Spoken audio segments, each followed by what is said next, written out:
우리 주일날 여러 가지로 모든 무거운 짐을 다 내려놓고 평안한 쉼의 안식의 시간이 되어야겠습니다.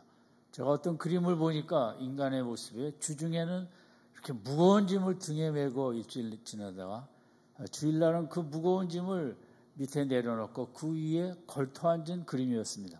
엿새는 짐을 지고 주일날은 그 짐을 위에 앉아서 짐을 누르는 참 좋은 그림이었다 생각하고 성도님들도 이 하루만은 모든 무거운 짐을 다 내려놓고 짐 위에 걸터 앉아 참 귀한 쉼과 안식과 평안이 넘치는 이 한 날 되시기를 바랍니다.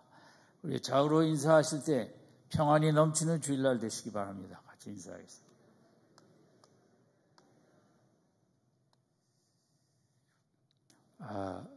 오늘 생각할 주제는 이제 은혜입니다.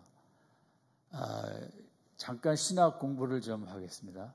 하나님의 성품이 많이 있는데 그 중에 우리가 하나님의 공의, 또 자비와 긍휼, 또 이제 은혜가 있은 그 셋을 먼저 생각해 보면 우리가 하나님은 공의로우신 하나님, 또 우리가 사는 세상이 공의로운 세상이 돼야 된다. 이것은 사람이 내가 받을 자기 권리가 있는 것을 받는 게 공입니다. 내가 받아야 될 그 권리를 빼앗아가면 그 공의가 무너진 것이고, 우리가 세상적으로 공의로운 세상을 세워가기를 원하는 것은 각자가 받아야 될 권리, 당연한 자격을 누릴 수 있게 하는 사회, 그게 공의로운 사회입니다. 또 그래서 하나님의 공의는 우리로 하여금 우리가 누려야 될 것 마음껏 누리도록 이제 축복을 주시죠. 그다음에는 하나님의 자비와 긍휼이 있는데, 자비와 긍휼은 뭐냐면 인간이 죄를 져서 심판을 벌을 받을 수밖에 없습니다. 그러면 우리가 참 곤란하죠. 우리가 다 벌 받아야 되니까. 예수 십자가를 통하여 우리가 받을 죄의 형벌을 없애주는 것, 그게 하나님의 자비와 긍휼하심인 것입니다.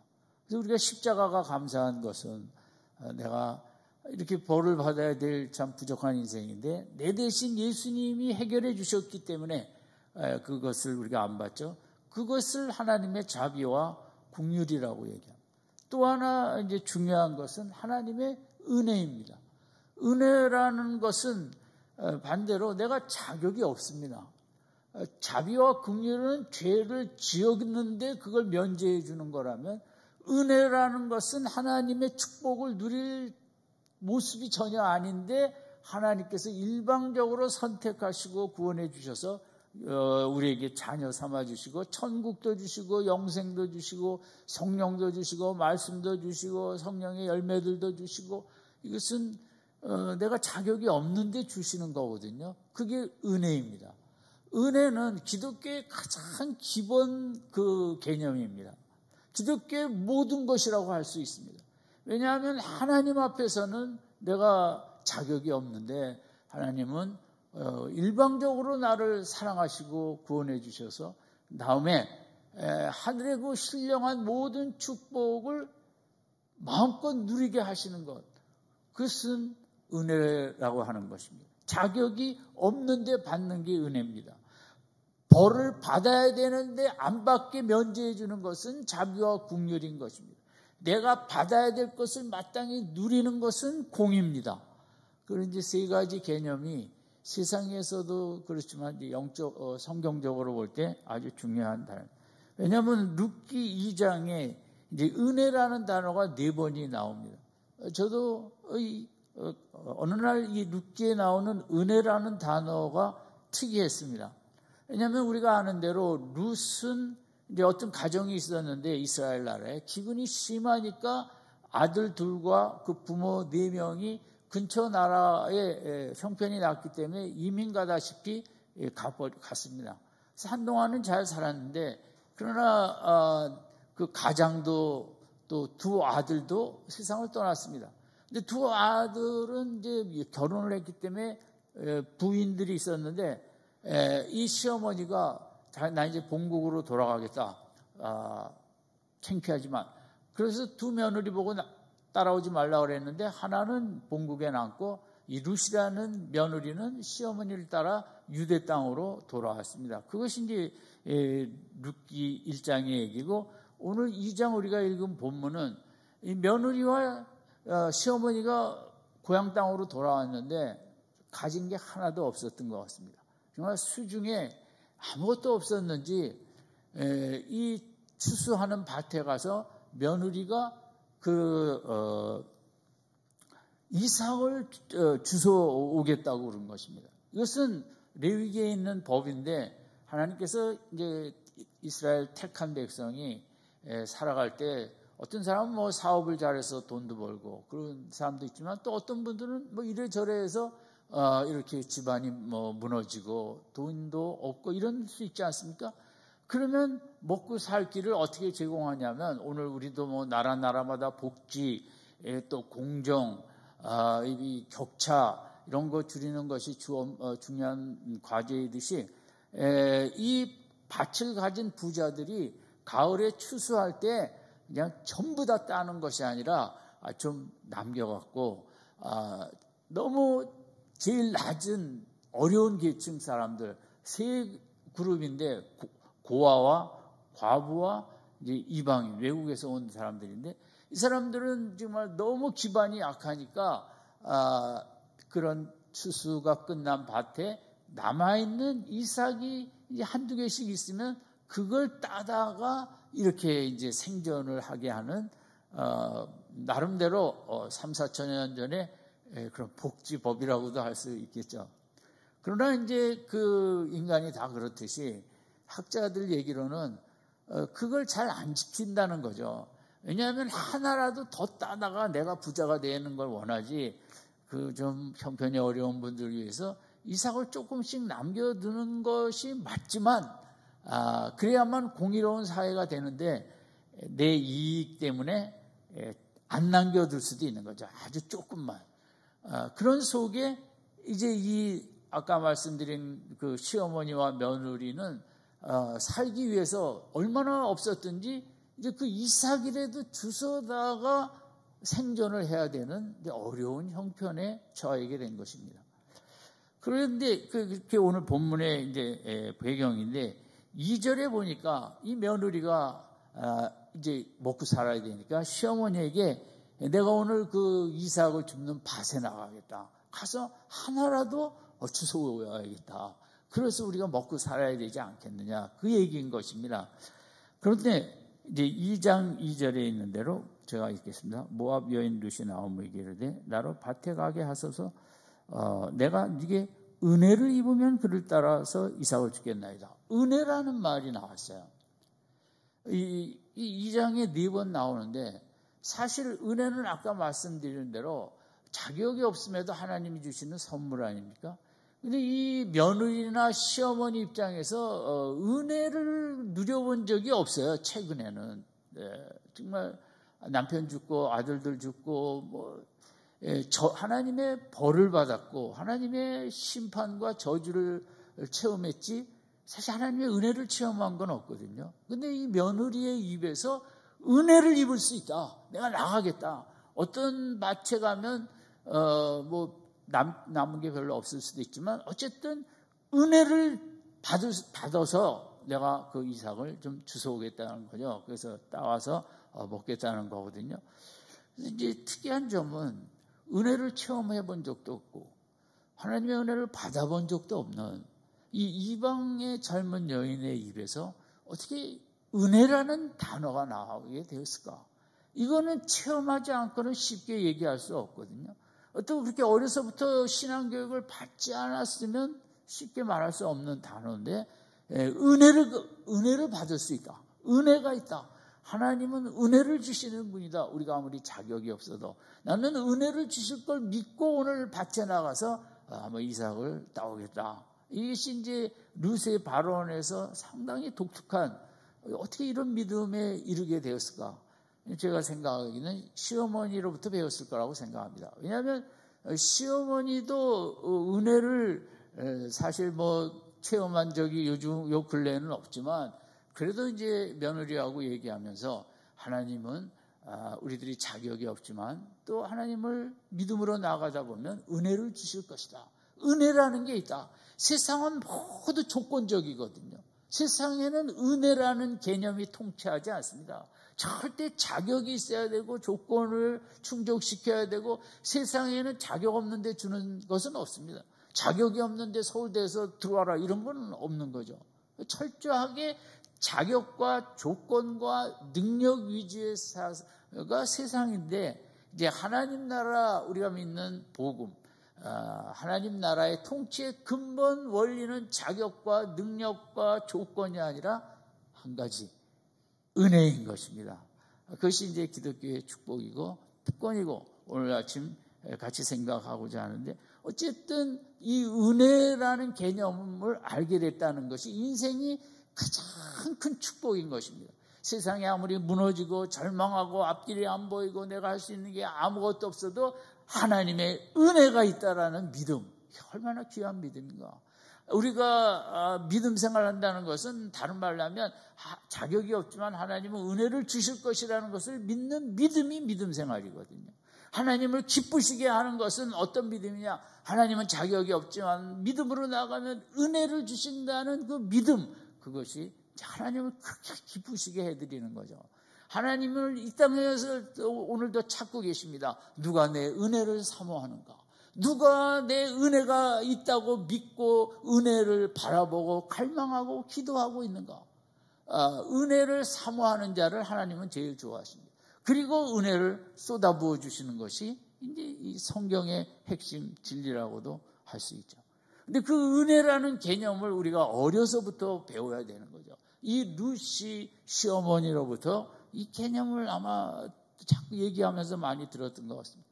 저는 이제 제가 어려서부터 그런 이제 많이 들은 단어, 교회 다니는 집안이니까 은혜라는 말도 제가 어렸을 때 참 많이 들었습니다. 뭐가 뭔지는 모르겠지만, 또 불 받아야 된다. 저는 그 말이 뭔지 모르지만 어려서부터 그런 말들이 늘 이제 집에서 듣는 말들이었어요. 또 어떤 말은 이제 사방으로 우겨쌈을 당하여도 쌓이지 않냐고, 뭔지 모르지만 항상 저희 어머니 중얼중얼 하는 말이 그런 말들이고, 또 하나는 하나님은 매로 치신다. 그 말도 제가 싫어하는 말이었지만 어떻게 무슨 하나님이 치시냐? 근데 이게 아무나 치는 게 아니라 이제 택한 자녀가 곁길로 나갈 때 그걸 치시는 하나님. 그건 참 무섭게 생각했죠. 마음속에. 그러나 제 무의식 속에 뭐 하나님의 은혜, 불 받아야 된다, 뭐 해야 된다, 뭐 해야 된다. 어려서부터 이해는 하나도 안 되지만 그런 단어들이 들어와 있는 게 그게 이제 상당히 큰 축복이라고 생각합니다. 제가 신학을 하게 될 때도 결정적인 역할을 한 게 하나님은 치신다.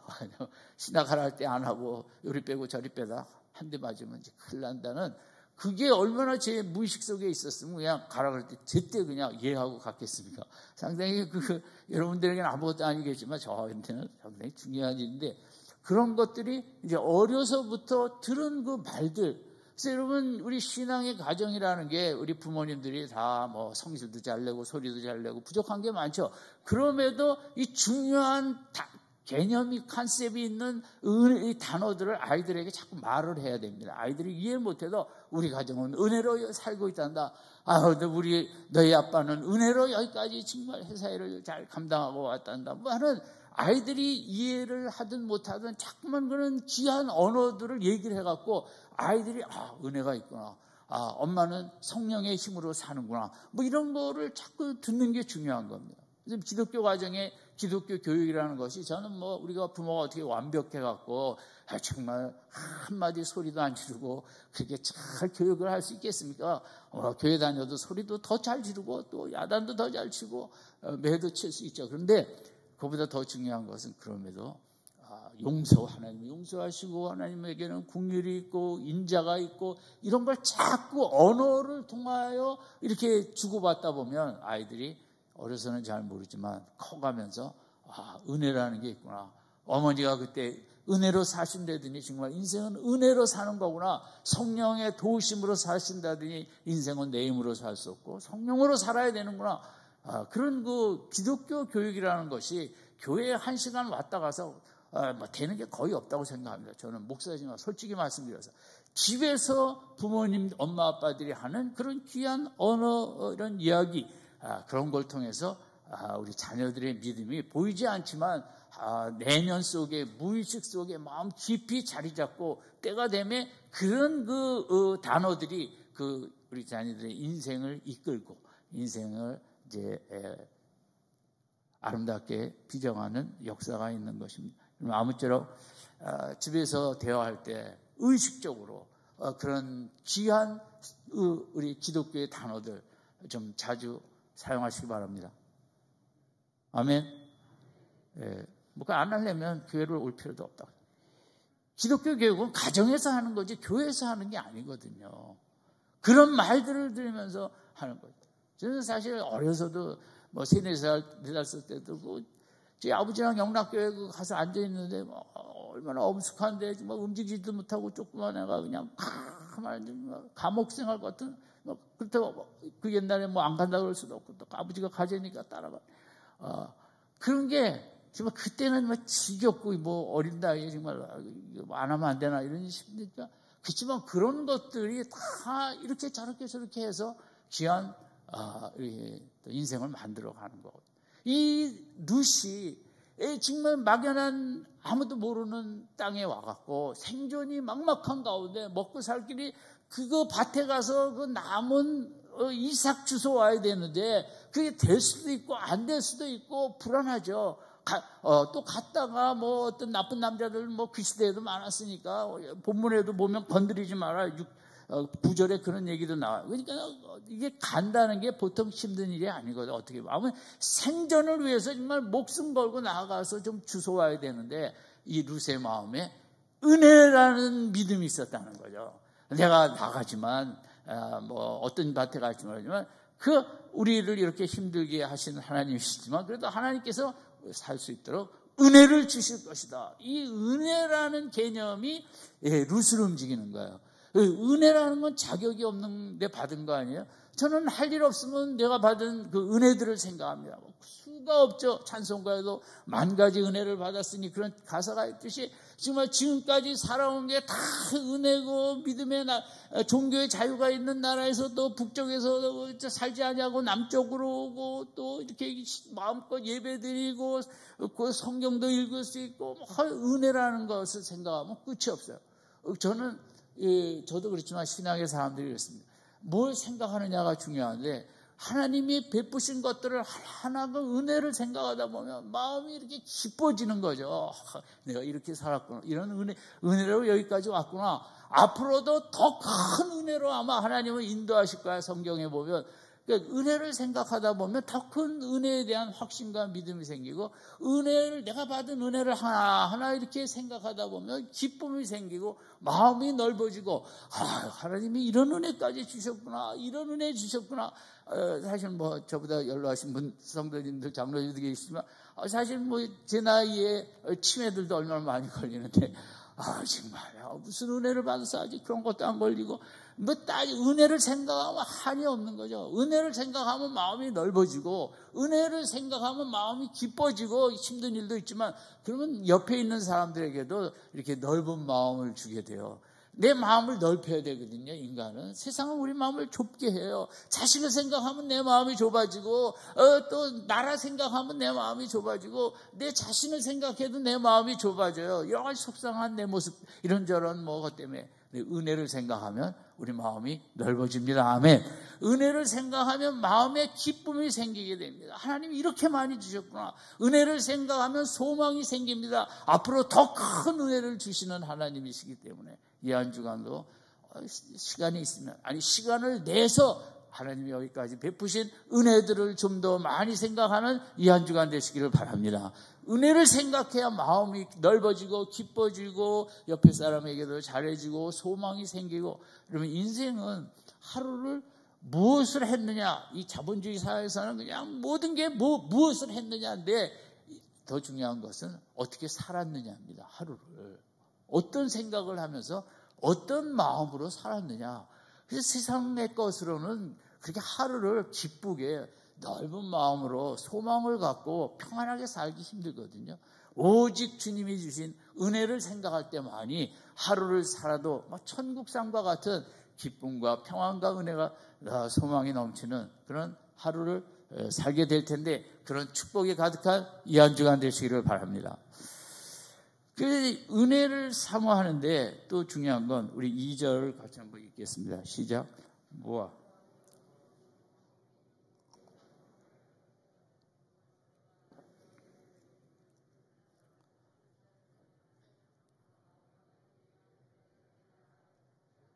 예, 학자에 따라서는 이 은혜를 잊겠나이다에 대해서 은혜를 꼭 찾아내겠다, 은혜를 꼭 발견하겠다, 은혜를 꼭 체험하겠다, 그렇게 강력하게 이제 해석하시는 분도 있죠. 어쨌든 두 번째 중요한 것은 내가 은혜를 믿고 나가는데 그냥 기도만 하면 하나님이 살게 해주시겠지. 그렇지 않고 직접 그 밭에 나가 이삭을 줍는, 사실 당시로 보면 가장 그 하층의 계급에 속한 분들이 하는 험난한 일이었어요.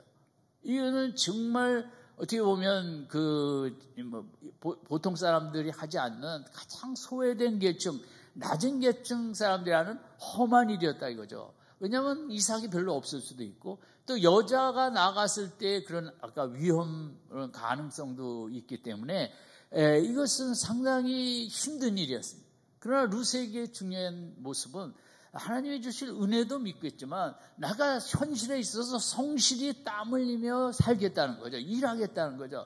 내가 하나님의 은혜를 믿는다고 수동적으로 가만히 있지 않냐고, 내가 해야 될 일, 그 이삭이 몇 개 남아있을지 모르지만 은혜를 믿고 나가 열심히 성실히 땀 흘리며 내 책임 분야를 힘써하겠다는 거죠. 그게 7절에도 보면 이런 표현이 있어요. 그 밭을 관리하는 소년이 주인 보아스에게 얘기하기를 중반에 아침부터 와서는 잠시 집에서 쉰 후에 지금까지 지속하는 중이나이다. 루세에 대해서 그 일하는 상황에 보니까 정말 열심히 일하더라는 거죠. 그것이 우리에게 중요한 것입니다. 우리가 하나님의 은혜를 믿기 때문에 세상에 나가서도, 직장에 나가서도 성실히 땀 흘리고 일하고 열심히 일하고, 그 은혜를 믿기 때문에 우리가 더 하나님 믿는 만큼 내가 할 사회적인 사명을 잘 감당하고 칭찬받고 인정받고, 정말 이 일을 저렇게 성실하게 하는구나, 일을 정말 저렇게 힘써 하는구나. 은혜를 믿는 것과 또 내가 해야 될 책임 분야, 성실해야 될 책임 분야를 같이 하는 게 이 루시 보여준 귀한 모습인 것입니다. 우리 성도님들도 한 주간 나가서 은혜를 믿고 나가서 세상 속에 내가 해야 될 일을 성실하게 땀 흘리며 남들이 볼 때도 정말 귀하게 일을 참 아름답게 잘한다고 칭찬받는 그런 한 주간이 되시기를 바랍니다. 그것이 루시 보여준 이제 중요한 그런 모습이죠. 그러니까 은혜를 믿고 나갔습니다. 또 하나는 정말 밭에 나가서 대충 하지 않고 정말 열심히 성실했습니다. 그럴 때 이제 나타나는 역사가 3절인데 같이 읽겠습니다. 시작. 루시 가서 베는 자를 따라 밭에서 이삭을 줍는데 우연히 엘리멜렉에게 천축한 보아스에게 속한 밭에 이르더라. 그런데 여러 밭이 있었는데 그게 보아스라는 친족이기도 하고 또 가장 믿음이 좋은, 말씀으로 잘 순종하는 그런 사람의 밭으로 가게 되었다는 거죠. 그래서 3절에서 제일 중요한 단어는 이제 우연이라는 단어인 것입니다. 우연이라는 것은 원어나 영어 성경에 해프닝인 것입니다. 그냥 일어났다는 거죠. 근데 우리가 번역할 때 그냥 일어났죠. 그냥 아무 누구도 생각하지 않았는데, 계획하지도 않았는데 일어났기 때문에 이제 우연이라는, 우리나라 말이 좋은 말이라고 생각합니다. 그렇게 됐는데, 우연히 제일 좋은 사람의 밭에 가게 된 거죠. 이삭도 충분히 남겨두고, 또 이 사람은 이 루시 지금까지 그 짧은 저거지만 베들레헴에 와서 시어머니를 극진히 모시는 이야기도 잘 들었고, 이 보아스는 루세에게 같이 식사도 권유하고 물도 먹이고 아주 친절하게 했던 거죠. 이게 있을 수 없는 은혜가 나타난 거죠. 은혜를 사모하고 나갔더니 정말 루스는 꿈에도 꿀 수 없었던 은혜를 체험하게 된 것입니다. 이것이 하나님의 우리에게 주시는 축복인 것입니다. 사모하며 은혜를 사모하며 힘들지만 성실하게 나아갈 때 하나님은 정말 생각할 수 없는 큰 은혜를 주신다. 룻에게도 주시고 우리에게도 주실 줄로 믿습니다. 여러분 그 요셉도 마찬가지인데 요셉이 전에도 말씀드린 적이 여러 번 있었던 것 같은데 그렇게 형들이 팔아서 애굽으로 갔을 때 이제 노예 시장에 경매대에 올라갔겠죠. 그럼 뭐 값을 10만 원, 20만 원 매길 때 그 시대장만 집에서만 사람이 온 건 아니겠죠. 여러 귀족들이 똑똑하고 힘 좋은 일꾼을 데려가려고 경매시장에 다 포진을 했겠죠. 그런데 어떻게 보디발의 집에 가게 됐냐? 당시 최고의 정치 권력과 집으로 가게 됐냐? 그래서 그 집에 있고 그 집에 감옥에 있었기 때문에 총리 대신으로 올라간 거거든요. 근데 그것은 어떻게 보면 우연입니다.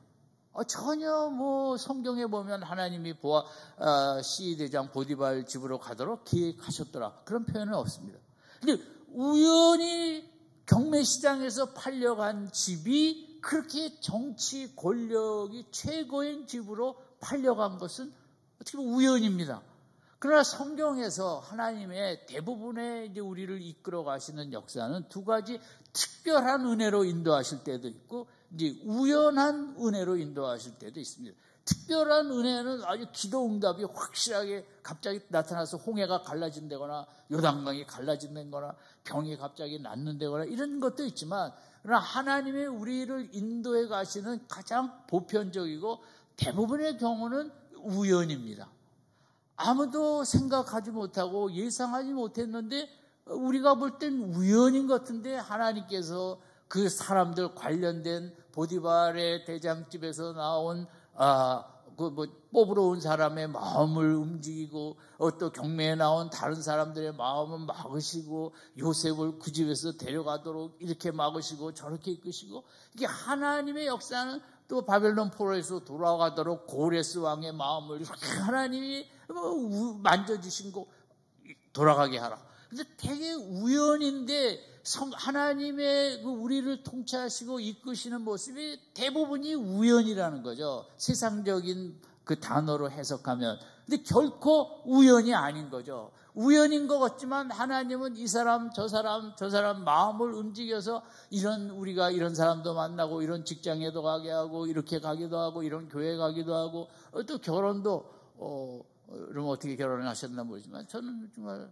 하나님이 저도 우연히 이렇게 만나서 결혼했거든요. 그렇지만 그 속에는 하나님의 이런저런 역사가 있었던 거예요. 저는 여러 번 말씀드린 거지만 제가 훈련소 군대 갔을 때 들어가자마자 그 다음날 그 옆에 중대 소대장인 대학교 선배를 고등학교 대학교 선배죠.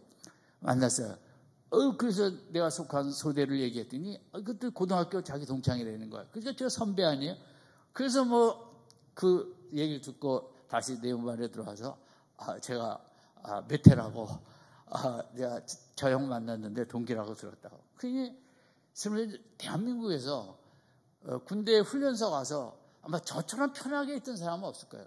그 누가 일을 안 시켰다는 게 아니라 마음으로 선배가 소대장인데 그러니까 내무반장이 저한테 무슨 말을 하겠습니까? 같이 지내랬어. 둘이 있으면 빵 사달라고 그러고 형 배고픈데 사달라고 이런 정말 저는 그게 그분들은 5월달에 또 그 제대에 ROTC라 그런데 이제 제가 마지막으로 만났던 거죠. 그게 정말 우연인가? 저 그렇게 생각하지 않습니다. 하나님께서 제 군번 따라 입대일자 이런 거 저런 거 해갖고 그렇게 만나시게 하고 저는 제 인생에 그런 우연이 너무 많습니다. 사실 그 다음에 차대 배치 받는 거나 직장생활이나 뭐나 저에게는 참 소설과 같은 많은 우연이 있는데 이게 우연이었느냐? 아닌 거죠. 오늘 룻이 보아스 집으로 간 것이 성경에는 우연이라고 써 있지만 하나님께서 어떤 그 룻의 마음 속에 그 사람이 주인된 집으로 가고 싶은 마음을 동하게 하신 거죠. 여러 밭이 있는데 저 밭으로 가볼까? 근데 그 마음을 룻이 가졌지만 그 또 속에는 하나님께서 주장하시는 그런 섭리, 이런 우리가 우연한 일로 고생도 하고 뭐 이런저런 것도 하지만 우리에게는 우연이라는 건 없습니다. 다 하나님께서 우리가 모르는 가운데 이 사람 저 사람 마음을 움직이셔서 그런 식으로 해서 우리가 인도함을 받고, 세 가지인데 오늘 은혜를 사모하고 또 성실히 나아갈 때 하나님께서는 우리가 알지 못했지만 우연한 은혜로 우리에게 복을 주시고 인도해 주시는 줄로 믿습니다. 그 축복을 주시고자 우리를 부르신 거예요. 세 가지 관계를 오늘 정리하시고 가십니다. 첫 번째는 룻이 무슨 믿음으로 갔어요?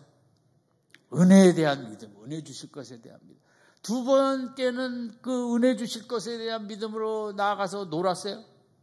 성실히 일했어요. 그런 그 마음 모습 때문에 하나님께서는 그 우연히 보아스를 만나게 한 거죠. 그것이 이제 말은 우연이지만 어쨌든 그 하나님의 간접적인 통치죠. 여기저기 사람들의 마음을 움직여서. 이 은혜를 받은 체험한 룻이 13절 한번 보겠습니다. 같이 읽겠습니다. 시작. 룻이 가로되 내 주여 내가 당신께 은혜 있기를 원하나이다. 여기 이게 중요한 거죠. 이 룻이 뭐 그렇게 뻔뻔해서 한 얘기는 아니고 참 나에게 이렇게 말할 수 있을 수 없는 은혜를 주시는데 정말 이런 은혜가 더 있기를 원한다. 너무 힘든 환경이고 너무 어려운 형편이다 보니까 은혜를 더 사모하는 이제 고백이거든요. 하나님은 이 아침에 우리에게 이걸 원하십니다. 우리에게 지금까지 많은 은혜를 주셨습니다.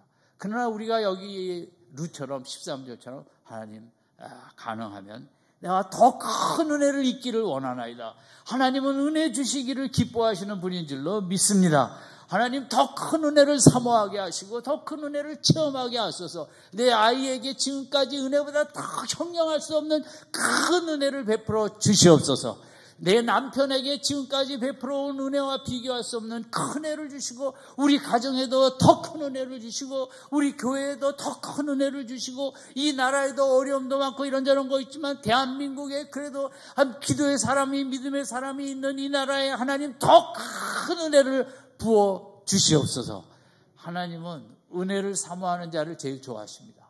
뭐 우리가 행위로 뭐 하나님 앞에 의롭게 설 사람은 없습니다. 그러나 우리가 연약하다고 그저 하나님 은혜 주셔야 산다고 하나님 은혜 없이는 살 수 없다고 매달리고 하나님 오늘도 그런 자를 찾고 계시고 그런 성도들에게 한량없는 은혜를 베푸시기를 기뻐하시고 베풀어 주시고 저도 그런 인생이었다면 성도님들도 그런 은혜를 사모하셔서 우리 미라클 성도님들은 그저 큰 은혜 많이 체험하고 그 큰 은혜 많이 체험해서 또 주위 사람들에게도 함께 나누는 복의 근원이 되시는 은혜의 근원이 되시는 귀한 가정 되시기를 주님의 이름으로 축원드립니다. 기도하겠습니다. 하나님 아버지, 룻의 믿음을 저희들에게 허락하여 주시옵소서. 가장 밑바닥에 있고 자격도 없고 하나님 말씀 떠나고 하나님 뜻을 떠나 멀리 가서 다 무너진 가정이지만 자격이 없지만 그럼에도 은혜를 사모하며 일어선 룻의 가정, 그래서 결국은 다윗과 같은 자손도 없고 룻의 은혜를 믿고 성실히 일했던 믿음 우리들에게 이 아침 가득 부어 주시옵소서. 그 믿음과 성실로 나아가 생각하지 못했던 귀한 은혜 체험하고 이 어려운 인생 속에서 은혜로 이기고 은혜로 승리하고 은혜로 감당하고 은혜로 하나님 앞에 영광 돌리는 우리 모두들 되도록 축복해 주시기를 바라며 예수님의 이름으로 기도드립니다.